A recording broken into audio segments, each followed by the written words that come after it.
Are you literally being serious right now? Right. Ladies and gentlemen, people that watch this video, it has been quite a long time, to say the least. In fact, the last time I uploaded actually on this channel was 2 years ago. 2 whole years ago. That's how consistent and dedicated I was to uploading to my YouTube channel. And I know my editing's bad, just shut up. What matters though, 2 years away from YouTube, you get this. Quality YouTuber. What matters though is that today marks, well, today since I realised actually, but whatever. Today marks that my channel has entered its 8th anniversary. I know, I am as surprised as you are. Thank you. Thank you. Thank you so much. Thank you for your continued support. In that time, a lot about YouTubers actually changed. Gone are the days where you could get subscribers and views by just posting a funny cat video, and now everyone's making diss tracks about each other. I mean, come on. In all honesty though, some of the diss tracks are actually quite alright. I think Simon's, for example. Simon's is a really good one. I think his reaction best sums up the state that YouTube's in at the moment. It's mad. I'm just gonna stay away from it and just enjoy whatever entertainment comes out of it. I don't think that any of the so-called beef is real. To be fair, so do many others, to be perfectly honest. They all think this is some fake setup. But who knows? Who knows, really? I'm just staying out of it and seeing what entertainment comes out of it, like I said. So whether you're on Team Sidemen, Team Jake Paulers, Team Rice Gum, Team Baldski, I'm not really that fussed about which side you're gonna be on. Anyway, since YouTube has devolved into reacting to diss tracks now, I've decided to try something a bit different. I say different, it's been repeated by several YouTubers several times, but we'll roll with it. In case you haven't figured it out, I'm going to be looking over my first ever video. In case you don't know, here is the description and title of said video. Karl 8 Porsche 911 Turbo review. So let's go on a journey up to 2009, where the description was as cringy as the entirety of my early videos, in fact. So here we go then. Are you ready? Are you really ready? Also, can we address how well this is done? 4,811 views. That like-dislike ratio is also quite good for a first video. Yeah, Karl, but PewDiePie got 6.5 million views on his first video, and better like-dislike ratio than you, so you could shut up. Well, for a first take as an 8-year-old boy on a car I literally knew hardly anything about, even though I sounded a little bit too geeky, it was quite good. First of all, I want to stress that I wasn't the one that actually wrote the description to this video. It was my friend who wrote the description for me, basically the guy who's behind the camera filming it all. Yeah, he was the one that wrote the description for me. So let's get straight into it then. First of all, you can clearly see that I'm apparently doing my very own Jeremy Clarkson Top Gear impression. Okay, I want to stress something very quickly. I was an 8-year-old boy and I was clearly way too small to be a Jeremy Clarkson impersonator of any kind. I think even some person wrote in the comments that it was Richard Hammond impression more of. I think he was just bullying me because I was small, so thanks. Anyway, we plough onwards to the second part of the description. If you want me to review more cars, please comment below, and I will get on to making I will get on to making more videos ASAP. I will get on to making more videos ASAP. Oh, will I ever? He said as his next video was uploaded nearly 2 years later. But yeah, that's the overall description pretty much. Category sports. Yeah, I'm not too sure where a kid fitting himself in the boot of a Porsche 911 gets into the category of sports either. But enough of the talking. It is finally time to get on to reacting to this video. Oh god, this is going to be awful. Okay, I want to pause the video straight away from the bat because this intro, yeah, it got me a copyright strike on my first video ever.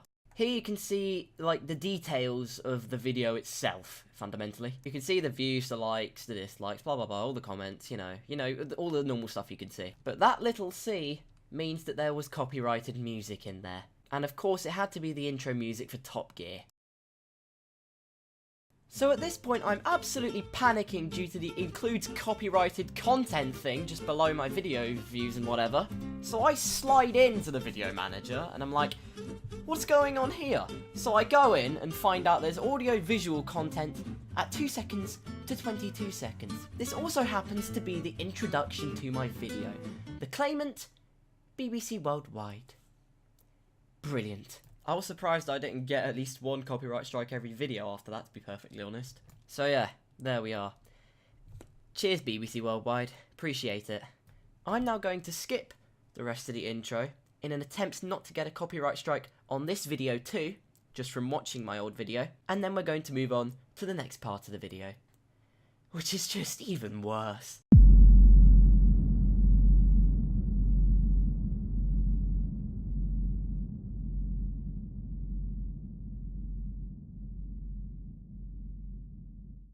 Okay, welcome to here.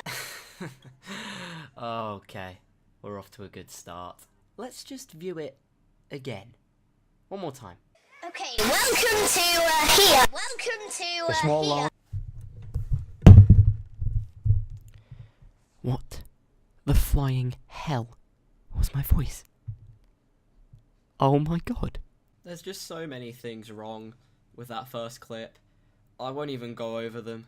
I think my favourite thing about the entire clip is that I just probably forgot where I was. Hence why I just went, welcome to, here. It was an absolute cock up. And I'm so sorry. Because that was just, it was horrible. It was absolutely terrible. And I know I was 8 when I made this. But it's just funny to look over. This is my first rehearse, and this is a review of this. A Porsche 911 Turbo. First of all, you have to admit, that pronunciation of turbo was pretty flawless. Also, I remember a lot of people made fun of the fact that I made the hissing sound effect every single time I breathed in. Give or take, it was pretty much every time. I'm going to try to stop pausing the video every single time now because I really do need to get through this video before this becomes, at minimum, a 20-year-long video. Now, these red ceramic brakes here, they're brilliant. But if you open the door here... Sorry, I had to stop this again really quickly, but... You know, good job, 8-year-old Karl. Really well done. You soon realise that brakes aren't what the viewer wants to see. They want to see the inside of the car. They want to see the material that's interwoven into those seats. You are an expert. You're a genius. You can see this world of carbon fibre here. That's where you see this gear lever here, which is you can operate as well if the car is on. Oh my god. Truly in the back, you don't really need a booster seat to fit in there. You just come near. I mean, look at it, there's so much space. But Okay, 8-year-old Karl, I'm just going to stop you there quickly. You were 8 years old. You were 8 bloody years old. Firstly, to anyone who has more brain cells than 8-year-old me does, don't climb over people's cars that aren't yours. Just don't do it. Secondly, I get I was trying to be somewhat funny when I said that you don't even need a booster seat to get in the back and there's so much space. But honestly, okay, you could have squashed 8-year-old me like a packet of Walker's crisps. So, of course I was going to fit in the back. Don't say that there's so much space in the back, because if I tried to fit in the back of it now, my legs would be completely squashed. obviously, you don't. That's not what you get. To be honest, I don't know if that was me referring to the amount of space comment that I just said earlier. But if it was, then sorry. So if you press one of them buttons, I've no idea what happens. I think we've pretty much peaked on the amount of humour you're going to see from my 8-year-old self. And I tell you what, that bloody owl agrees with me that's been hooting in the background for the past 5 years, it seems. Can you see in there is obviously room for me? I mean... Karl, don't do it. You have done so well so far. Don't get in that boot. And I know people are probably commenting, why wouldn't you let this boy in? Look at his adorable little face. But just don't do it. Don't do it for the views. Look. Oh, for God's... And so, 8 years later, this little boy now wonders why people mock him. And that's when that possibly opens somehow. What I love about this part is that I'm so smug about the fact that I found the switch to open it, and then I seemed completely clueless when I actually went round to open it. Now can you see the engine? I mean, put the camera closer to it a second. And you mean, look at it, it's massive to me. I mean, look at it, it's massive. Oh no. According to this part, maybe my innocence was already deteriorating at the age of 8. I don't even know.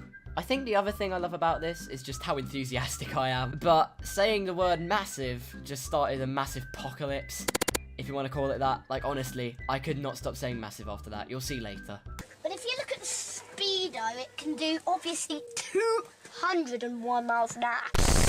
And that's pretty quick for a car that, well, obviously looks like a Bentley. According to 8-year-old me, a Porsche is now a Bentley. Is it though? Coming up now is a shot of a Bentley.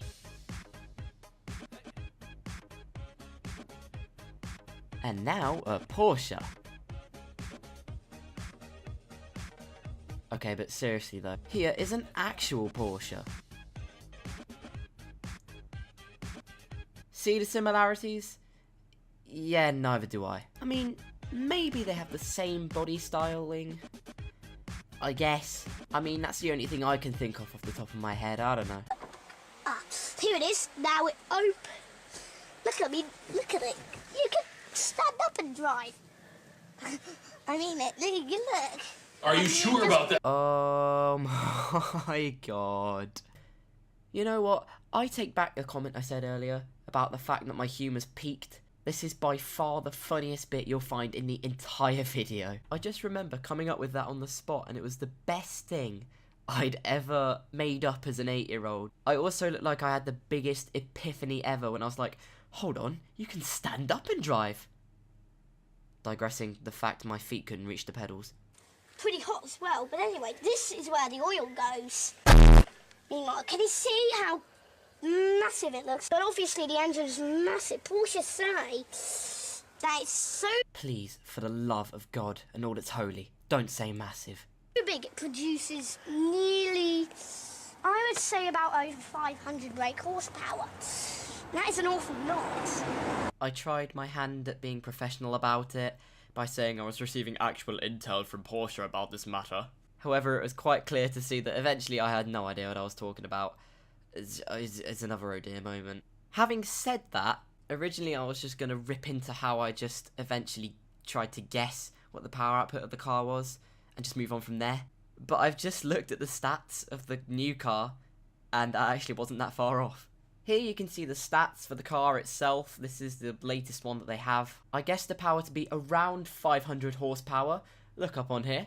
540 brake horsepower. So I tell you what, plus points for 8-year-old Karl there. That's awesome. Also, I'd like to add that I think I tried to guess the top speed of the car, which I didn't put in the video. But yeah, I guess it'd be 201 miles an hour. Look at that, 198 miles an hour. Well played, Karl. So there we are, 8-year-old Karl. You've done really well there. I love it. And it also seems like I've got out of the habit of using the word massive now. But it's actually massive. We were so close, but yet so far. As well, I have to make a few quotes. So, obviously when you look from the side, A few quotes about what, Karl? Come on, we need to be specific here. I mean, it is pretty obvious it's about the bodywork now that I look at it, because I just moved on straight to the sides of the car and just analysing them. But you know, I just find it as a good technique. Leave your audience on a cliffhanger, let them guess what's next, I don't know. anyway, this here, the badge like you get on a normal Porsche. And obviously the headlights, they look like bubbles, obviously, but that's not all here.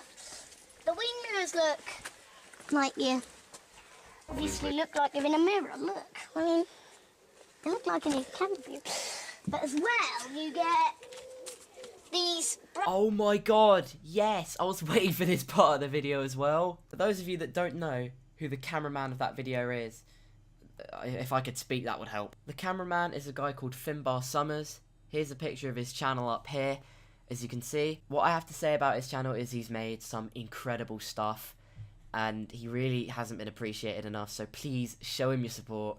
He's an amazing guy. He honestly helped me so much with just getting into YouTube, getting used to what it was like. He's also featured in another video on his channel, and I can't really thank him enough. So yeah, what a guy. Please show him your support. He's awesome. Next up, just bless my little 8-year-old heart. Literally the only way that I could describe the headlights were like bubbles. Like, oh wow. And as for the wing mirrors being like you're looking in a mirror, yeah, we don't need to explain that. Let's move on quickly. This does operate the door. You can still fit 4 people in it. That's good. That's pretty cool looking. And also, it has turbo on it. But as well, can it compete against its main rivals, which are like the Jaguar XF and also the Audi RS4? The main rivals in question, I wasn't actually that far off on. If the cars weren't an Audi A3 and a Jaguar XF diesel, I probably would have had a point. The rest of it is pretty self-explanatory. I don't need to say too much about it. Weirdly though, this video's got a bit better as it's gone along. Put emphasis on the a bit, just to be clear. This can do 0 to 60 in under 4 seconds. It's truly amazing. That puts it awfully close to all of these along the path here. More Top Gear analytics there for any of you that wanted to hear more. The whole thing again with the main rivals thing. But if they'd actually been an Audi RS4 and a Jaguar XFR, then it would have been pretty close. Well played. Meanwhile, if you look at the red filter, which is over here, can kick up to 6,600 RPM. In fact, that is obviously truly amazing. And obviously the brake lights, I mean, you look at them and they're brilliant. So there we are. I've finished my movie, thank you very much. And if you want, look at this video. Oh my god. Oh my god, I forgot about that. I remember that for the outro I did. I was talking so much rubbish, it was unbelievable. And I also treated the thing like a movie. Like, really, Karl? Really? There was a bit that I just didn't leave in here because it was so embarrassing. I just felt like it just needed its own bit. I quote here, I said, "Come onto YouTube if you want to find more rating on your personal best car."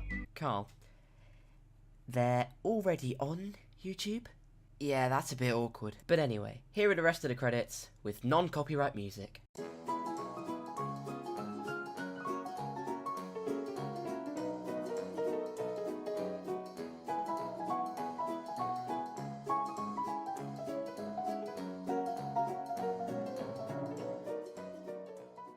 Well, there we are, guys. That's it. That was an eventful journey and a half, wasn't it? I've had a lot of fun reacting to this. It's just nice to see that I've hopefully evolved in my content, however much of it I've posted over the last 8 years. Even if people say my voice and my height both haven't changed much. It's just nice to have that archive of you at a young age just posting content. It was interesting, to say the least. But a lot of people seem to enjoy it in the end. So it's just brilliant to see that people enjoyed it for what it was. That just makes me happy. Anyway, guys, I hope you've enjoyed going on this journey with me. I'm now going to post the scrolling credit sequence at the end of this video. So yeah, enjoy. Leave a like on this video, hit that subscribe button if you want to stay informed on when I post content, if I ever post content, and I will see you guys in the next video. We're no strangers to love.